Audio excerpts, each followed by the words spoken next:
I slid the DNA test across the dinner table. Amanda's face went white. "What is this?" she whispered. "It's the truth," I said. "About Milo, about you, about everything." My son looked confused. "Dad, what's going on?" That's when I said the words that would destroy their marriage. "Your wife has been lying to you for 7 years. Now let me tell you how I got there. I turned 70 this year. I didn't want much, just one meal with the people I love. What I got instead was silence. No one called, no one came, not even a text from my son. That same night, scrolling Facebook, I found out why. A smiling photo, my son, my grandkids, all on a cruise ship. A cruise organized by the woman I never trusted, my daughter-in-law. I didn't get angry, I got ready, because what they didn't realize was I had been investigating, and when they came back, I was ready to expose every lie. I spent 3 weeks planning my 70th birthday party. 3 weeks choosing the perfect menu, decorating the dining room with fresh flowers, and calling everyone to confirm they'd be there. I even bought a new tablecloth, navy blue with subtle gold trim, the kind my late wife Ruth always said made our dining room look elegant. The table was set for 8, place cards written in my best handwriting. Travis, my son, Amanda, his wife, little Milo, who just turned 7, sweet Sophie, who's 5, my sister Helen, her husband Carl, and of course myself at the head of the table where I could see everyone's faces as we celebrated another year of life, another year of family. I made Travis's favorite, garlic roast beef with roasted potatoes and green beans. The same meal I'd made for his birthdays when he was young, when his mother was still alive to laugh at his jokes and cut his meat into perfect squares. I even made Ruth's famous apple pie from scratch, the recipe she'd perfected over 30 years of marriage, written in her careful handwriting on an index card that was now stained with flour and love. The house smelled like home, like celebration, like family. 6 p.m. came and went. I checked my phone. No messages. 6:30. Still nothing. I called Travis. Straight to voicemail. I called Amanda. Same thing. I called my sister, Helen. She answered on the 3rd ring. "Oh, honey," she said, her voice heavy with something I couldn't quite name. "I thought you knew. Amanda called this morning and said you'd decided to postpone because you weren't feeling well." "I never said that," I told her. There was a long pause. "I was afraid of that," Helen whispered. By 7 p.m. I sat at that table alone, staring at 8 empty chairs and a roast that had gone cold. The candles I'd lit were burning down to stubs. The flowers were wilting in their vases. The apple pie sat untouched on the sideboard. I stayed there until 9 p.m. not eating, just sitting in the silence that felt heavier than grief. Because grief, at least, comes with sympathy. This felt like betrayal. That night I couldn't sleep. So I did what any lonely old man does these days. I scrolled through Facebook, looking for connection in a world that seemed determined to forget me, and there it was. A photo album titled Family Cruise Adventure, posted by Amanda just hours earlier. Picture after picture of my son, my grandchildren, and Amanda's parents on what looked like the vacation of a lifetime. Matching t-shirts, professional sunset photos, kids laughing in the pool, elegant dinners, shore excursions. Every single moment I should have been part of, but wasn't. I clicked through every photo, 37 of them. Not one mentioned my name. Not one explained why the family patriarch was sitting alone on his birthday while they celebrated without him. In fact, looking at those photos, you'd never know I existed at all. That's when I knew. This wasn't an oversight. This wasn't a scheduling conflict. This was a choice, and Amanda had made it for all of them. Amanda had been peeling me out of the family picture for years, slowly, carefully, so subtly that even I didn't see it happening at first. To understand how we got here, I need to take you back to the beginning, back to when Ruth was still alive and could see through people like they were made of glass. About 18 months before my wife Ruth passed, we had our last real conversation about Amanda. It was a Sunday afternoon in early fall. Ruth was sitting at the kitchen window, snapping green beans for our weekly stew, when she said something that's haunted me ever since. "You ever notice the way Amanda smiles at you?" she asked, not looking up from her beans. The late afternoon sun was streaming through the window, catching the silver in her hair. It never quite reaches her eyes, polite but hollow, and always a bit too perfect. I laughed back then, told her she was being paranoid. "She's just different from you," I said. "More reserved. Not everyone wears their heart on their sleeve." Ruth set down her handful of beans and looked at me with those wise eyes that had seen through 70 years of human nature. "It's not about being reserved," she said, with that gentle firmness that made her such a good mother. "It's about being calculated. There's a difference. You feel it too," she continued. "You just won't admit it yet." Ruth never cursed, but she had a way of making a whisper sound like thunder. She was right, of course. Ruth was always right about people. That same afternoon she made me promise something. "When I'm gone," she said, taking my hands in hers, "don't let anyone erase you from this family. You built this. You matter. Don't let them make you forget that." I promised her, not knowing I'd need to keep that promise sooner than I thought. Ruth passed 6 months later. Quietly, in her sleep, the way she'd lived, with dignity and grace. The funeral was beautiful. Travis gave a eulogy that made everyone cry. Amanda organized the reception perfectly, making sure every detail was handled. At the time, I was grateful for her efficiency. I didn't realize she was already taking over. I found Ruth's final letter 3 months after her funeral, hidden in our old jewelry box beneath her wedding ring. "My dearest husband," it began in her careful handwriting. "If you're reading this, I'm already gone, and you're probably feeling lost without me. But I need you to remember something important. Trust your instincts about people, especially about Amanda. She's not who she pretends to be, and she's slowly taking our family away from us. I've watched her do it with careful precision. I'm afraid you can't see it because you want to believe the best in people. That's one of the things I love most about you, but it also makes you vulnerable. Don't let her erase you from Travis's life. You matter more than you know. The children need you. Travis needs you, even if she's convinced him otherwise. Be patient. Be watchful. And when the time comes, don't be afraid to fight for your place in this family. You earned it. Love always, Ruth. P.S. Check the garden shed. I left you something to remember me by." In the shed, wrapped in an old blanket, was a rocking chair Ruth had been refinishing as a surprise for me. A note was attached. "For when you need to sit and think, love R." I've read that letter 100 times since Ruth passed. But on my 70th birthday, sitting alone at a table set for 8, it felt like she was speaking directly to me from beyond the grave. The first time I realized something was truly wrong was 5 years ago. It was Milo's 3rd birthday. I'd spent weeks planning the perfect gift, a wooden train set with hand-carved cars, the kind I used to build with Travis when he was little. I'd even painted each car a different color and added his name to the engine. Simple, old-fashioned, real craftsmanship. I showed up at their house with it, wrapped in bright red paper with a bow I'd tied myself. Amanda met me at the door, wearing a yellow sundress and that perfect smile of hers. "Oh, you didn't get the message?" she asked sweetly, tilting her head like a confused bird. "We had to change the plans at the last minute. It's just a small thing now, just us and a few of Milo's little friends from daycare." But I could see through the window behind her. Balloons, streamers, a table full of presents, lawn chairs set up in the backyard in neat rows, neighbors I recognized chatting with drinks in their hands, Amanda's parents cutting an elaborate dinosaur cake. There had to be 30 people there. And me? Standing at the door with a homemade gift, uninvited but expected to disappear quietly. "I see," I said, looking past her at the party that was clearly not small or last minute. "Well, would you like me to leave this for Milo?" "Of course," she said, taking the gift without inviting me in. "He'll love it. Thank you so much for thinking of him." The door closed before I could respond.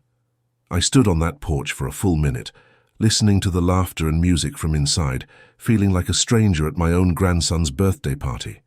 That night, photos appeared on Facebook, dozens of them, professional decorations, a bounce house I hadn't seen from the front door, face painting, a magician, a full barbecue spread.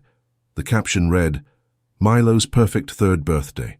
So grateful for all the love and all the wonderful friends who made this day special." I scrolled through every photo, 43 pictures of my grandson's birthday party. I wasn't in a single one. It was like I'd never been there at all. But what hurt most was seeing Milo in the photos, looking around like he was searching for something, or someone. Later, I learned from my neighbor, Mrs. Patterson, that Milo had asked about me 3 times during the party. "Where's Gramps?" he'd asked Amanda. "Is he coming?" "He's not feeling well today," Amanda had told him. "Maybe next time." She'd lied to a 3-year-old about his grandfather being sick rather than admit she'd deliberately excluded me. That was the beginning of the pattern. Then there was Father's Day 3 years ago. We'd planned a lunch, just the 4 of us at that little diner downtown where Travis and I used to go after Little League games. I'd been looking forward to it for weeks. Amanda texted me that morning at 8 a.m. "Travis has a work emergency. Big client crisis. We'll have to reschedule our lunch. So sorry. Rain check?" I spent the day pulling weeds in the garden instead, my hands working in the dirt, while my mind wandered to all the Father's Days I'd celebrated with Travis when he was young. The homemade cards, the burnt pancakes he'd serve me in bed, the fishing trips where we'd catch nothing but memories. That evening, scrolling through Facebook, a photo popped up that made my chest tighten, all of them at Murphy's Steakhouse, the expensive place across town, smiling next to a dessert with "Happy Father's Day" written in chocolate syrup. Travis looked tired, maybe even uncomfortable, like he'd rather be somewhere else. Amanda looked radiant, like she'd just won something. The timestamp showed they'd been there during the exact hours we were supposed to be having lunch. You add these moments up over the years, and you stop calling them coincidences, like how Amanda never told me Travis got promoted to senior manager at his company. I found out 3 weeks later, when Mrs. Patterson congratulated me at the grocery store. "Your son must be so proud," she said. "Regional manager at his age, you raised him right." I smiled and thanked her, but inside I was reeling. My son's biggest career achievement, and I'd heard it from a neighbor. She never told me Sophie started ballet lessons at the community center. I discovered it when I overheard Amanda at the hair salon, showing off photos of Sophie in her tiny tutu to the other women. "She's so graceful," Amanda was saying, "just like her grandmother on my side." When one of the women asked, "What does Grandpa think?" Amanda had laughed and said, "Oh, you know how old men are. They don't really understand these things." She was talking about me like I was some doddering old fool instead of the man who taught her husband to throw a baseball and tie his shoes. She started calling me Pops in public. Not Grandpa, not Dad, but Pops. Like I was some sweet, harmless old man she took pity on. But behind closed doors, she was systematically freezing me out of every important moment. Every holiday became complicated because of my health issues, issues that didn't exist. Every birthday became just immediate family, a category that apparently didn't include me. Every school play, every soccer game, every milestone became something I heard about after the fact, usually through social media posts that made it look like I'd never been invited in the first place. The gaslighting was masterful, subtle enough that I questioned my own memory. Was I being paranoid? Was I imagining things? Was I just a lonely old man making problems where none existed? But the evidence kept mounting. The last real conversation I had with Travis, really talked to him, man to man, father to son, was probably 6 years ago. He'd just started dating Amanda seriously, and their relationship was moving fast. He came over on a Saturday afternoon to help me fix a leaky faucet in the kitchen. We worked together for 2 hours, our hands side by side as we replaced washers and tightened connections. When we finished, I grilled burgers in the backyard while he sat on the porch steps, drinking a beer and watching the sunset. He was nervous about something, excited but scared. "Dad," he said eventually, "how did you know Mom was the one?" I told him about the first time I saw his mother laugh, really laugh, not just polite social laughter, and how her whole face lit up like Christmas morning. "She was herself," I said. "No pretense, no performance, just Ruth." He nodded, understanding something I couldn't quite name. "I think I might marry Amanda," he said quietly. "That's wonderful, son," I said, and meant it. "She makes you happy?" "She makes me feel needed," he said, "like I'm important to someone." Looking back, I should have paid more attention to that distinction. We talked for hours that day about love, about marriage, about what it meant to build a life with someone. He trusted me, really trusted me, asked for my advice and actually listened to the answers. But that was the last time. After they got married, every phone call went through Amanda first. "Let me check with Amanda," became his standard response to any invitation. "Amanda says," became how most of our conversations started. He couldn't visit unless she cleared the calendar. He couldn't make plans without her approval. He couldn't even have a private conversation with his own father without her somehow being involved. It was so gradual, so carefully orchestrated, that I didn't realize what was happening until it was too late. I'd gone from being Travis's father to being Amanda's burden. From being the grandfather who built blanket forts and told bedtime stories to being Pops, who might be too tired for family gatherings. From being part of the family to being a footnote in a story I'd helped write from the very beginning. It wasn't just that I was being ignored, it was strategic erasure. Psychological warfare disguised as politeness. And when that cruise photo popped up on the night of my 70th birthday, my brain finally stopped pretending it was anything else. That night, something else clicked too. A quiet suspicion I'd been trying to ignore for years. The suspicion about Milo had been growing for 3 years. It started with genetics that didn't add up. Milo had dark brown hair with natural waves that caught the light.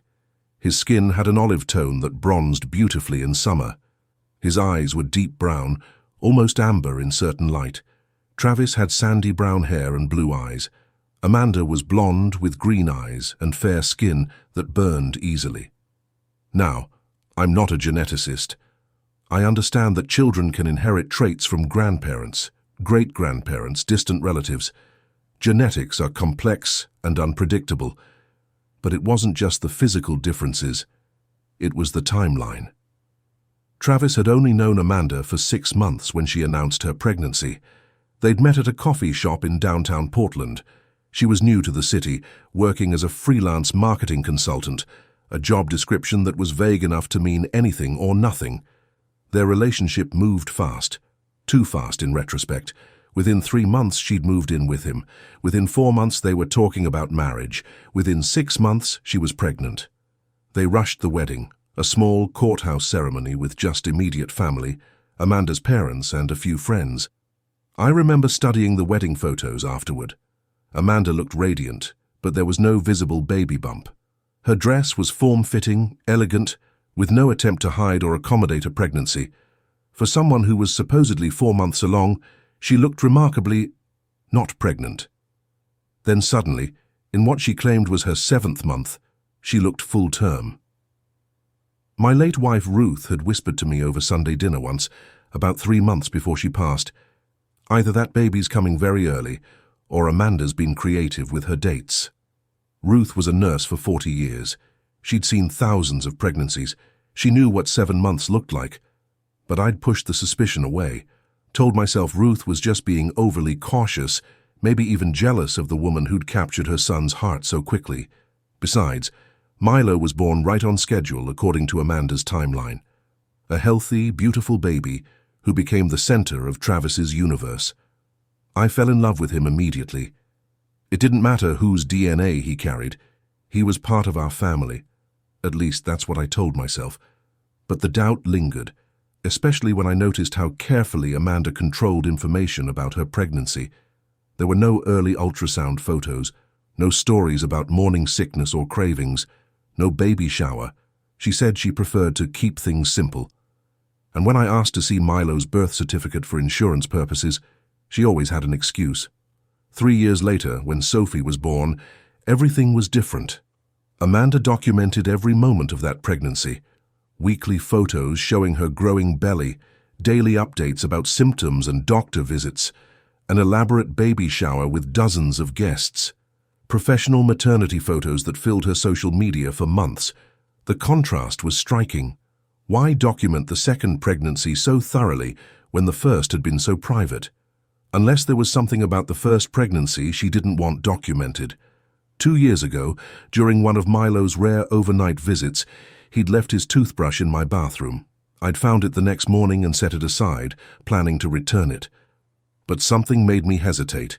Maybe it was Ruth's voice in my head. Maybe it was the growing list of inconsistencies in Amanda's story. Maybe it was just an old man's paranoia, but I kept that toothbrush, wrapped it in tissue paper, and put it in my desk drawer, telling myself I was being ridiculous. What was I planning to do with it? The answer came 18 months later, during a dinner that would be my last real conversation with Travis before Amanda tightened her control completely. It was a Thursday evening in March. Amanda had taken Sophie to her parents' house for the weekend, and Travis had suggested we grab dinner at Murphy's Diner. Just the two of us, like old times. We talked about work, about the weather, about the basketball playoffs. Normal father-son conversation. But as we ate, I noticed Travis seemed distracted. "Everything okay at home?" I asked. He paused, his fork halfway to his mouth. "Dad, can I ask you something?" "Of course." "How do you know when you're being a good father?" The question caught me off guard. "What do you mean?" "I mean..." He set down his fork and looked at me directly. "Sometimes I feel like I'm failing at this, like I'm not connecting with the kids the way I should." "All parents feel that way sometimes," I said. "It's normal." "Is it normal to feel like you don't really know your own child?" My heart stopped. "Which child?" "Milo," he said quietly. "Sometimes I look at him and I feel like I'm missing something, like there's a part of him I can't reach." I chose my words carefully. Children are their own people. They don't always make sense to us adults. "It's not that," Travis said. "It's like, have you ever felt like you were living someone else's life?" Before I could answer, his phone buzzed. A text from Amanda. "Miss you. Can't wait to see you tomorrow. Sophie keeps asking about Daddy." Travis's face lit up as he read it. "Sorry," he said, typing back quickly. "Amanda worries when I'm out too long." The moment was broken, but his question haunted me. "Have you ever felt like you were living someone else's life?" That night, I made a decision. I took the toothbrush out of my drawer and stared at it for a long time. Then I went online and ordered a paternity test kit. Not because I wanted to destroy my family, but because I needed to know if there was a family left to save. The kit arrived a week later. I swabbed the toothbrush and collected a sample from a napkin Travis had used during our dinner. Then I sealed the samples in the provided containers and mailed them to the lab. 4 weeks later, the results came back. 99.9% probability that Travis was not Milo's biological father. I stared at that piece of paper for an hour, reading it over and over, hoping I'd misunderstood. But there was no ambiguity. The numbers were clear. The conclusion was definitive. My grandson wasn't my grandson, and my son didn't know. That night, I sat in Ruth's rocking chair and cried for the first time since her funeral. Not just for the lie, not just for the betrayal, but for the years of manipulation that had led to this moment. Amanda hadn't just lied about Milo's paternity. She'd built an entire life on that lie, and she'd used that life to systematically cut me out of my own family. The next morning, I called my old army buddy, Les. Les had spent 20 years working private security and investigations for a legal firm in Seattle. If anyone could help me understand who Amanda really was, it was him. "I need to know everything about my daughter-in-law," I told him, "and I mean everything." "You sure you want to go down this road?" he asked. "Sometimes the truth is uglier than the lies." "I'm sure." What Les found over the next 2 months made the paternity test look like a minor deception. Amanda Carson didn't exist before 2018. The woman living in my son's house, raising children under my family name, was actually named Juliana Reese. She'd been born in Kansas, but had lived in at least 6 different states under various names. Before meeting Travis, she'd been married to a man named David Chen in Portland, Oregon. That marriage lasted 18 months and ended with a restraining order. David's court filings painted a picture of systematic psychological manipulation, financial deception, parental alienation, emotional abuse disguised as love. But the most damning detail was in the divorce papers. David had discovered that the child Juliana claimed was his, a boy named Marcus, was not biologically related to him. She'd used a fake pregnancy to trap him into marriage, then presented him with a child she'd conceived with another man. When David demanded a paternity test, Juliana had threatened to disappear with Marcus if he pursued it. She'd used his love for the child as leverage to maintain control. The pattern was identical to what she'd done to Travis. Les found blog posts David had written about his experience, mostly ignored by the world but devastating in their detail. He wrote about how Juliana had isolated him from his family by creating conflicts and misunderstandings, how she'd convinced him that his relatives didn't understand their relationship, how she'd gradually taken over all their social connections, replacing his friends with people she approved of, how she'd made him dependent on her for emotional validation and social contact. The psychological manipulation was textbook, but David's story had a different ending. He'd fought back. He'd hired a lawyer, gathered evidence, and exposed her lies in court. Juliana had fled Oregon immediately after the divorce was finalized, taking Marcus with her. David never saw either of them again, but he'd written a detailed account of her methods, her patterns, her tells. Reading his blog was like reading a playbook for what had happened to Travis. Les dug deeper. He found rental agreements in 3 different states, all under variations of the same name: Juliana Reese, Julie Carson, Amanda Carson, Amanda Reese. Each address was connected to a man she'd dated, lived with, or married. Each relationship followed the same pattern: meet a vulnerable, financially stable man, move in quickly, create emotional dependency, introduce a child, sometimes hers, sometimes not. Isolate the man from his support system, use the child as leverage to maintain control. When the man started asking questions or asserting independence, disappear and start over somewhere else. Travis wasn't her first victim. He wasn't even her second or third. He was the latest in a series of men she'd used and discarded, but he was also her best catch yet.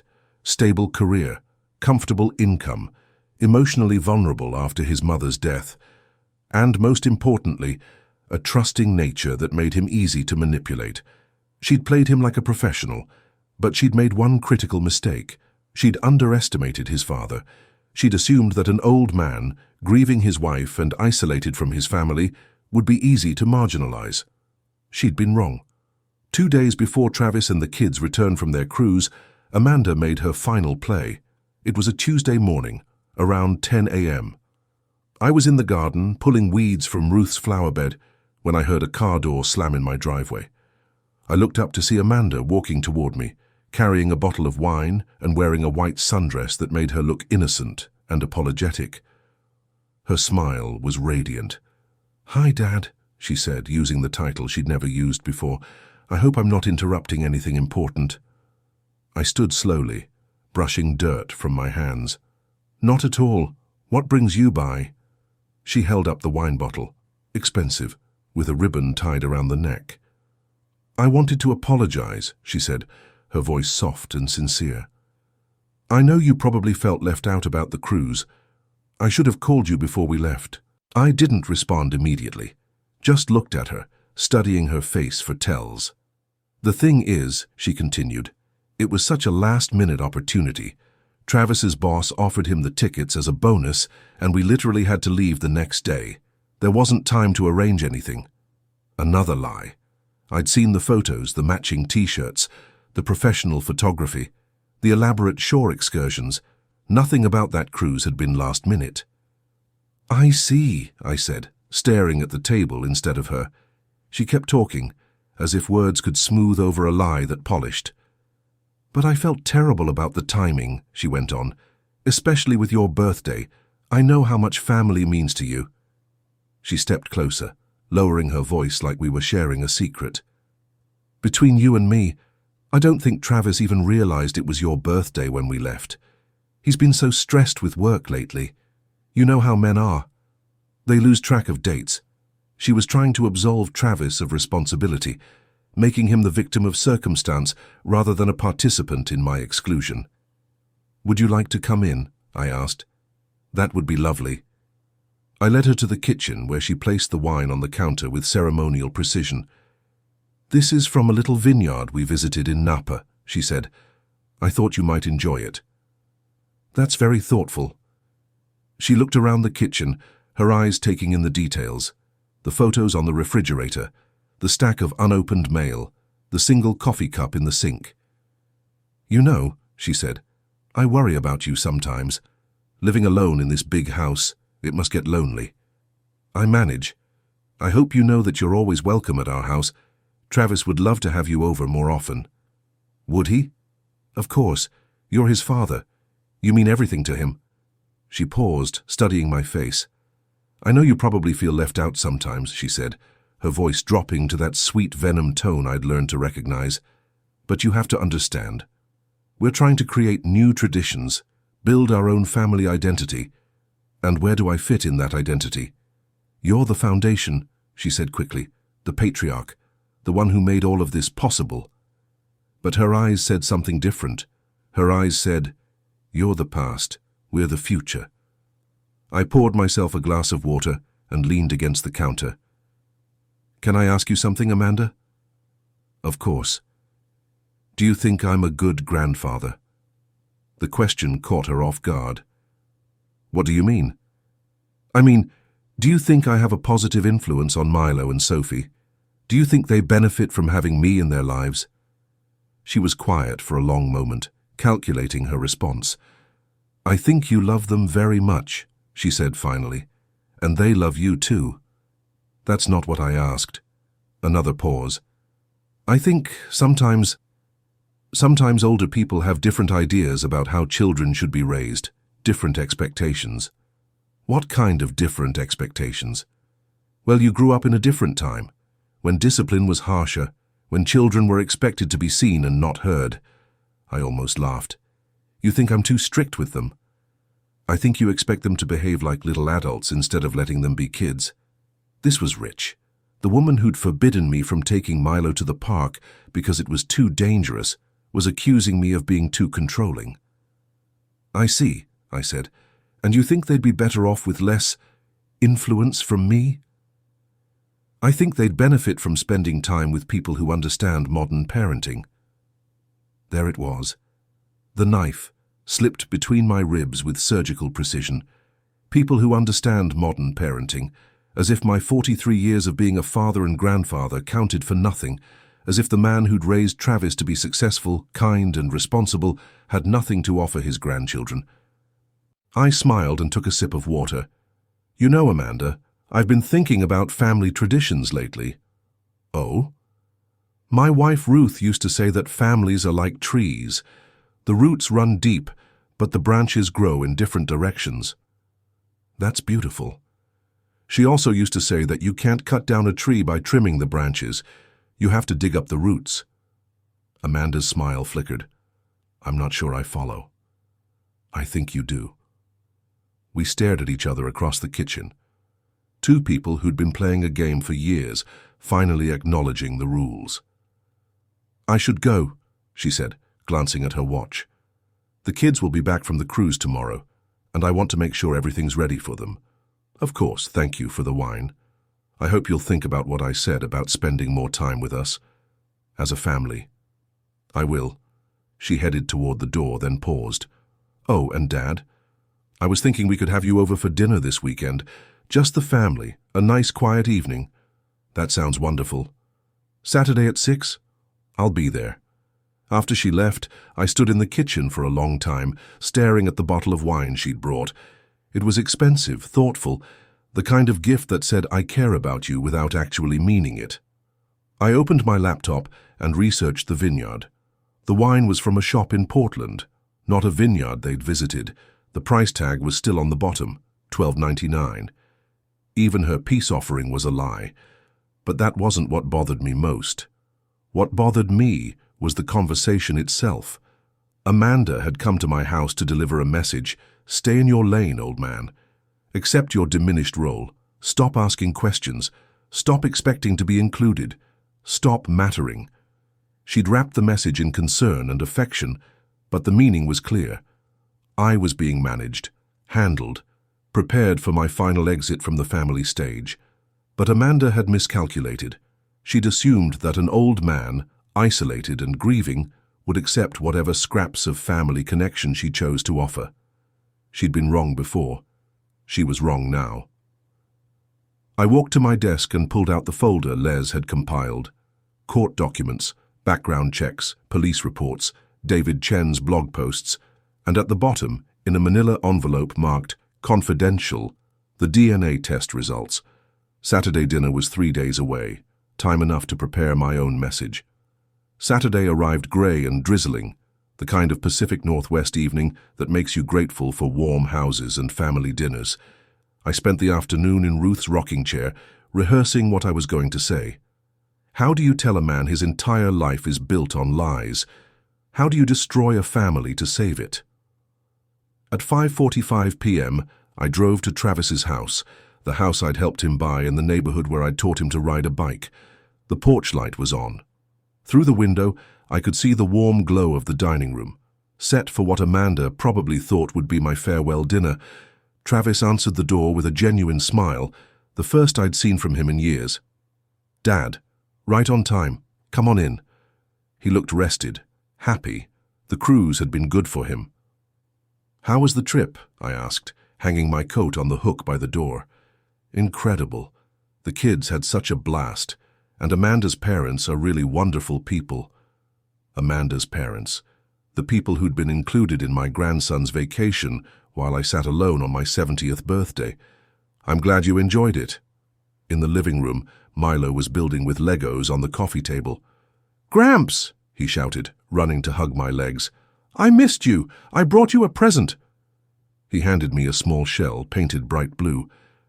"I found it on the beach," he said proudly. "It's for you to remember me." My throat tightened. "Thank you, buddy. I'll treasure it." Sophie toddled over, still shy after the week away. "Hi, Grandpa," she whispered. "Hi, sweetheart. Did you have fun on the big boat?" She nodded solemnly. "I saw dolphins. That's wonderful." Amanda appeared from the kitchen, wearing a navy dress and that practiced smile. "Dad, so glad you could make it. Dinner's almost ready." The table was set beautifully. Candles, cloth napkins, her good china. Like a celebration, or a funeral. We sat down to pot roast and mashed potatoes, Amanda making cheerful conversation about the cruise, while the children told excited stories about swimming pools and ice cream. Normal family dinner, except for the manila envelope in my jacket pocket. "Dad, you should have seen Milo on the climbing wall," Travis said. "Kid's got no fear." "He gets that from you," I said, watching Amanda's face. "You were always brave as a child." Milo looked up from his plate, eager to join in. "Mom says I get my climbing from her family," he said. "Her dad climbs mountains." "Does he now?" I asked, turning to Amanda. "Oh, just hiking," she said quickly. "Nothing serious." Another small lie. Les had found Amanda's real father in Kansas. He was a retired accountant with diabetes who hadn't climbed anything higher than a stepladder in 20 years. But she was building mythology around herself, creating a family history that painted her as the source of all good traits. "Tell me about Amanda's family," I said to Travis. "I realized I don't know much about them." "They're great," Travis said enthusiastically. "Her mum's a retired teacher. Her dad worked in... What was it again, honey?" "Insurance," Amanda said smoothly. "Very boring stuff." "They live in... Sacramento," Amanda finished. "Born and raised." Les had found birth records for Juliana Reese in Topeka, Kansas. Her parents still lived there. Her father drove a delivery truck, her mother cleaned houses.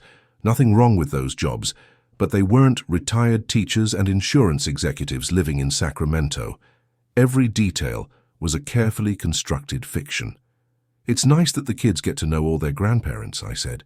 "Yes," Amanda agreed. "Family is so important." After dinner, Amanda sent the kids to play in the living room while she served coffee. "This has been lovely," she said, her voice warm with satisfaction. We should do this more often. I'd like that, I said. In fact, I have something I wanted to discuss with both of you. Travis perked up. What's that, Dad? I reached into my jacket and pulled out the manila envelope. I've been doing some research lately, about family, about truth, about what we owe each other. Amanda's smile faltered slightly. What kind of research? The kind that helps you understand who people really are. I opened the envelope and pulled out David Chen's blog posts. Travis, have you ever heard the name David Chen? No. Should I have? He was married to your wife for 18 months in Portland. The room went silent. Travis looked confused. Dad, what are you talking about? Amanda's never been married before. Haven't you, Amanda? Or should I call you Juliana? The color drained from her face. I don't know what you're talking about. Juliana Reese, born in Topeka, Kansas, married to David Chen in 2016, divorced in 2018, fled Oregon with a child that wasn't his. Travis was staring at his wife. Amanda, what is he talking about? He's confused. I think maybe... There's more, I said, pulling out the DNA test results. Travis, I need you to look at this. I handed him the papers. He read them once, then again, his face cycling through confusion, disbelief, and finally devastating understanding. This says... His voice cracked. This says I'm not Milo's father. That's right. He looked up at Amanda, his eyes full of pain. Is this true? Amanda was backing toward the kitchen, her composure finally cracking. Travis, I can explain. It's not what you think. Then explain it. When I met you, I was in a difficult situation. I was scared, alone. I needed help. You lied to me. I protected you. I gave you a family. I gave you purpose. You gave me a lie. Travis stood up, the papers trembling in his hands. How long have you known? Known what? That Milo isn't mine. She didn't answer. How long, Amanda? Since the beginning, she whispered. What followed was the most painful conversation I'd ever witnessed. Travis, holding those DNA results, asking question after question, while Amanda's carefully constructed world collapsed around her. Who is his father? It doesn't matter. It matters to me. Someone I knew before, someone who wasn't ready to be a father. So you made me be the father instead. I made you happy. You love Milo, you love being his father. Based on a lie. Travis sat down heavily, his head in his hands. Everything, he said quietly. Everything has been a lie. Not everything. Sophie is yours. Our marriage is real. Our family is real. How can it be real when it's built on deception? I sat silent, watching my son's world crumble. This was what I'd feared. This was why I'd hesitated to reveal the truth. But lies have a way of growing until they consume everything around them. Travis, I said gently, there's more you need to know. I pulled out the rest of Les's research, the court documents, the restraining order, the pattern of manipulation and fraud. Your wife has done this before, multiple times, to multiple men. Amanda was crying now, mascara streaking down her cheeks. You don't understand. I was desperate. I was trying to survive. By destroying other people's lives? By creating a life, by building something beautiful, built on lies. Travis was reading through the documents, his face growing harder with each page. Kansas, Oregon, Nevada. You've been married how many times? Those weren't real marriages, they were mistakes. You're the only one who mattered. I'm the only one who stuck around long enough to be useful. The children could hear the raised voices from the living room. Milo appeared in the doorway, his face worried. Daddy, why is Mommy crying? Travis looked at his son, the boy he'd raised, loved, taught to ride a bike and throw a baseball. The boy who wasn't his biological child but was his son in every way that mattered. It's okay, buddy. Grown-ups sometimes have difficult conversations. Are you mad at Mommy? No, I'm not mad. I'm just sad. Milo ran to Travis and climbed onto his lap. Don't be sad, Daddy. I love you. Travis held him tight, tears streaming down his face. I love you too, buddy. So much. And in that moment I understood something profound. Biology doesn't make a father. Love does. Commitment does. Showing up every day does. Travis was Milo's father in every way that mattered. But that didn't excuse the lies. That didn't make Amanda's manipulation acceptable. That didn't undo the years of systematic isolation and deception.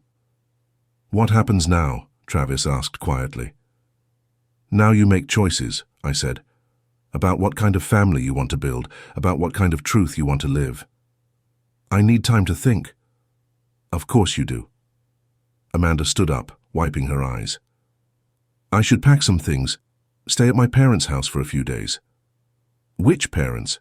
Travis asked bitterly. The ones in Sacramento or the ones in Kansas? She flinched. I'll go to a hotel. That's probably best. After she left, Travis and I sat in his living room while the children played, both of us staring at the wreckage of what we'd thought was a happy family. Dad, he said finally, I'm sorry. For what? For pushing you away, for letting her convince me that you were the problem. You were trying to protect your family. I was trying to protect a lie. You were trying to protect your children. That's what fathers do. He was quiet for a long moment. What would you do if you were me? I can't answer that, son. But I can tell you this. Those children need you. Milo needs you. Biology doesn't change that. But how do I trust her again? How do I trust anything she says? You don't. Trust is earned. She spent years eroding yours. So what do? You decide what kind of man you want to be, what kind of father you want to be, what kind of life you want to build, with or without her. That's up to you. The next 6 months were hard. Travis filed for separation, then divorce. Amanda fought it initially, threatening to take the children and disappear. But Les had done his work well. Her history of fraud, her pattern of deception, her use of children as weapons, it all came out in court. The judge awarded Travis primary custody. Amanda was granted supervised visitation, but only after completing counseling and anger management. She never completed the program. One day she simply vanished, left a note saying she was starting fresh and needed to find herself. Sophie, barely 3, adapted quickly. Milo, now 8, struggled more. He asked questions about his real daddy that Travis answered with patience and love. You have a biological father somewhere, Travis told him, but I'm your daddy. I'm the one who taught you to ride a bike. I'm the one who reads you bedtime stories. I'm the one who loves you every single day. Will you always be my daddy? Always, no matter what. And slowly, gradually, our family began to heal. The first Christmas after Amanda left, we had dinner at my house. Travis, Milo, Sophie, and me around the table Ruth had set for so many family celebrations. Tell us about Grandma Ruth, Milo asked, looking at her photo on the mantel. She was the smartest woman I ever knew, I said. She could see through people like they were made of glass. Would she have liked me? She would have loved you, both of you, more than words can say. Even though I'm not really related to her. Travis reached over and took his son's hand. Family isn't just about blood, buddy. It's about love. It's about showing up. It's about being there for each other. Like Grandpa did for us? Exactly like Grandpa did for us. That night, after the children were in bed, Travis and I sat on the porch with coffee, watching the stars. I owe you an apology, he said. No, you don't. Yes, I do. You tried to warn me. You tried to protect us. And I let her turn me against you. You were trying to protect your family. I was being manipulated. There's a difference. Maybe. But you figured it out. You made the hard choices. You protected your children. With your help. That's what fathers do. We sat in comfortable silence for a while. Dad? Yeah? Thank you. For not giving up on us. For fighting for us when we couldn't fight for ourselves. That's what family does. Real family. I carried that phrase with me into the next year. This year I turned 71. The dining room table was set for 4. Travis made the pot roast, Ruth's recipe, which I'd finally taught him. Milo helped with the mashed potatoes, standing on a step stool at the counter, concentrating intensely on getting them just right. Sophie arranged the flowers in a vase, her tongue sticking out in concentration. When we sat down to eat, Travis raised his glass of water. "To Grandpa," he said. "Who taught us that love is stronger than lies?"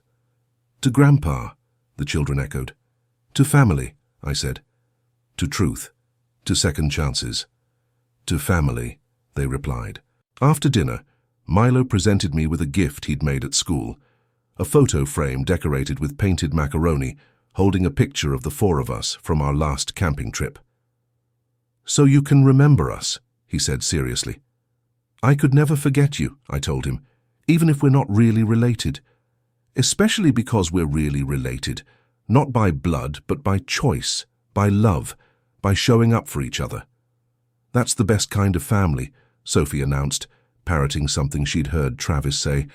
"That's exactly right, sweetheart." That night, after everyone had gone home, I sat in Ruth's rocking chair and looked at the photo Milo had given me.